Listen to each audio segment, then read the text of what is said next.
जल्दी से डॉक्टर अजीज खान, उसके बाद मौलाना सूफियान निजामी, जल्दी जल्दी प्लीज।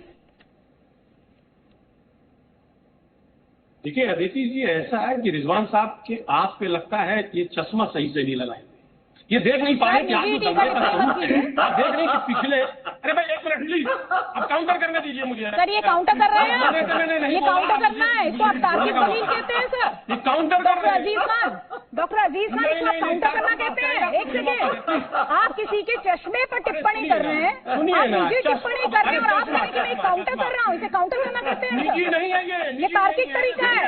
निजी टीका टिप्पणी मत कीजिएगा, मुद्दे पर रहिए, मुद्दे पर रहिए। तार्किक तौर पर जो उन्होंने सवाल उठाया उसका जवाब दीजिए। चश्मे की चिंता मत कीजिए। चश्मा का मतलब ही नहीं समझ, जो चश्मा ये लगाए हुए हैं इसकी बात नहीं कर रहा हूँ, इसकी सोच चश्मे वाली सोच की बात कर रहा हूँ। सुनिए मेरी बात, देखिए क्या मैं कहना चाह रहा हूँ। पिछले 1.5 महीने से जो पूरे मुल्क में आप देख रहे हैं दंगे का स्वरूप एक जैसा है, कई पार्टियों की भी है, उन्होंने कौन से चश्मे लगा रखे हैं, उसमें नहीं जाते हैं सर, उस मुद्दे पर नहीं जाते हैं। आप जवाब दीजिए जो उन्होंने पॉइंट उठाया। अरे भैया आप बोलने नहीं देंगे, बोलने नहीं देंगे। पूरे देश में दंगे का स्वरूप एक जैसा है। सुनिए ना मेरी बात, आप मुझे मौका दें, बात करने दें। पूरे देश में दंगे का स्वरूप एक जैसा है। आप देखिए शोभा यात्रा निकल रहा है, हनुमान जयंती, रामनवमी, और इसी में तमाम तरीके का दंगा फसाद मारकाट, क्या मतलब है? आप बताइए, पूरे देश में एक जैसा दंगे का स्वरूप है। ये नहीं दिख रहा है रिजवान साहब को? मैं बताना चाहता हूँ कि आज बीजेपी बैकफुट पर है, उसके पास बताने को कुछ नहीं है। जब महंगाई बेरोजगारी लगाम पर है, आज पिछले 1 महीने में 4000 आदमी मर गया, मुझे पता नहीं। मेरी बात, अरे भाई हमें करिए आप रिजवान साहब, 2000 मैं मंगल ग्रह गया हुआ था, मुझे पता जो फौज में भर्ती है 81,000 पद खाली है, उसको भरा नहीं गया। अलग अलग जगहों पे लोग प्रदर्शन कर रहे हैं, उसकी मांग कर रहे हैं। जब लोग मांग कर रहे हैं, उसको दबाने के लिए आज तमाम तरीके से मुद्दे उभारे जा रहे हैं। कुतुब मीनार, ताजमहल, तमाम तरीके के मुद्दे ऐसे उभार करके मुद्दे को दबाने का प्रयास कर रहे हैं। जो बेसिक मुद्दे हैं, आज जो ज्वलंत मुद्दे हैं देश के, महंगाई, बेरोजगारी, तमाम बड़े मुद्दे हैं, उस मुद्दों पे नहीं ध्यान जा रहा है।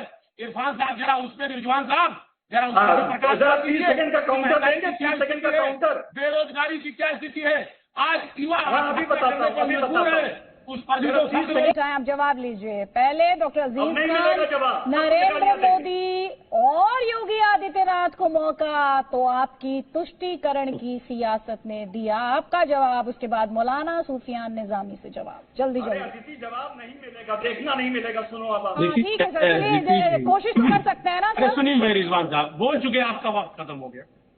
अरे सुनिए ना, आप सुनिए, ऐसा है कि सरकार में आ जाने का ये कतई मतलब नहीं होता है कि आप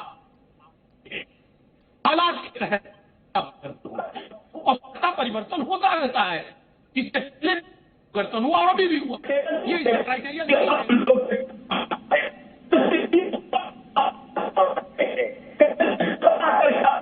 क्या सत्ता में आए हैं, इस पर भी जरा नजर दौड़ा लीजिए। आज जिस तरह लगातार बीजेपी 2 सीटों से लेकर उसने 350 का सफर तय किया, उसके पीछे वजह क्या रही? क्या वजह पे चर्चा कर लीजिए। वजह साफ रही कि आज हमारे इस मुल्क में नफरत का माहौल उसने बढ़ाया है। तो कभी मुद्दों में नहीं बात करना चाहे, सुनिए। और अरे सुनिए, हंसिए नहीं, कम हंसिए, शांति सुनिए मेरी बात। मैं कहना चाहता हूं कि यही बीजेपी है, इसने भाई को भाई से जुदा किया है। और जब ये मुल्क में लोगों को समझ में जिस दिन आ जाएगा। डॉक्टर अजीज खान, आपने बीजेपी इतनी बार बोला है सर, इस देश में डेमोक्रेसी है। एक सेकेंड मुझे आपसे सवाल पूछना है सर, क्योंकि आप ऑपोजिशन है उत्तर प्रदेश में, उत्तर प्रदेश जैसे बड़े और इम्पोर्टेंट सूबे में। सर लोकतंत्र में है ना आप, या बीजेपी ने खुद ही को चुन लिया है? आप जनता के बीच गए हैं ना, जनता ने चुना है ना, आपका कहीं फेलियर रहा है ना, तो जनता ने चुना है। ऐसा है अदिति जी, फेलियर नहीं है, गुमराह किया गया, कंफ्यूज किया गया। तो आप रास्ते पर ले आते, इन्होंने कंफ्यूज किया था, आप रास्ते पर ले आते, आप भी तो उसी मैदान में थे, आप भी उसी जनता से बात कर रहे थे। मुद्दे से भटका करके, सुनिए, मुद्दे से भटका करके वोट ले लिया गया, लेकिन ये बहुत दिनों तक नहीं चलेगा। सवाल उठा रहे हैं, आपने देखा डॉक्टर अजीज खान, आप ये कह रहे हैं देश की जनता नासमझ है, आप ये कह रहे हैं, और वो जनता आपको इस समय देख रही है, बहुत बढ़िया। मैं आप नासमझ इस नहीं देश की कह रहा जनता को हूं। कह रहे हैं कि वो नासमझ है, देश आप की इस देश की जनता जनता को भोली कह रहे भाली हैं है। कि कोई भी गुमराह कर देश की सकता है, जनता ये कह रहे भोली हैं। भाली है। अरे सुनिए ना, देश की जनता अरे क्यों भोली नहीं भाली बोला है, सर? बहकावे में आ जाती है, बहकावे में आ जाती है। वो समझ रही है, लेकिन जिस दिन समझेगी उस दिन हालात आपने देखा। पड़ोसी अच्छा, मुल्क का क्या नासमझ हुआ? है जनता। पड़ोसी मुल्क के बारे में कुछ जानकारी अच्छा, है? गुमराह हो जाती अरे सुनिए है, ना, उसे भटकाया पड़ोसी जा मुल्क में सकता क्या है। अब आपने हुआ? कहा नासमझ है, वहाँ पर भी एक अब आप कह रहे हैं नासमझ है। जिस दिन उसे समझ सुनिए आएगी, ना, वहाँ पे जिस दिन खास- उसे समझ आएगी। डॉक्टर अजीज खान, वहाँ- लोकतंत्र में अगर लोक का ही सम्मान नहीं, अगर लोक की ही इच्छा और लोक के ही फैसले का सम्मान नहीं, तो सर आप किसके फैसले का सम्मान करेंगे? सर फिर आप किसके फैसले का सम्मान करेंगे? भूलिए नहीं, आपको जाकर वापस उसी जनता का सामना करना है। उसी जनतंत्र में आप चुनाव लड़ेंगे, लोकतंत्र में चुनाव लड़ेंगे। आप तो जनता को आप मूर्ख बता रहे हैं, जनता को आप नासमझ बता रहे हैं, जिसने कि आपको उतनी भी सीटें दी जितनी दी उत्तर प्रदेश में। जनता समझ रही 10 सेकंड देंगी आदित्य, 10 सेकंड देंगी। जनता समझ रही है कि इस मासूम जनता को कैसे बरगलाया गया, मासूम जनता को कैसे बरगलाया गया, जनता समझ रही है। Let him speak, let him speak. Doctor Aziz Khan, मुझसे सवाल है? हाँ, आप ही से है सर। देखिए अदिति जी, मुझे मौका दे, मैं सिर्फ ये कह रहा हूँ।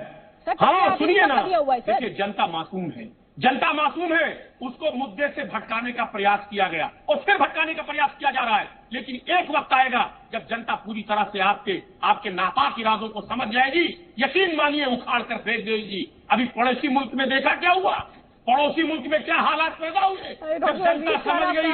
वहां भी एक खास कम्युनिटी को टारगेट करके आप जनता को बता रहे हैं कि जनता माहौल बच्ची है। बिगाड़ने का प्रयास किया गया। नहीं, आप ये कह रहे हैं डिस्कशन में बैठकर कि जनता बच्ची है, जनता बच्ची है।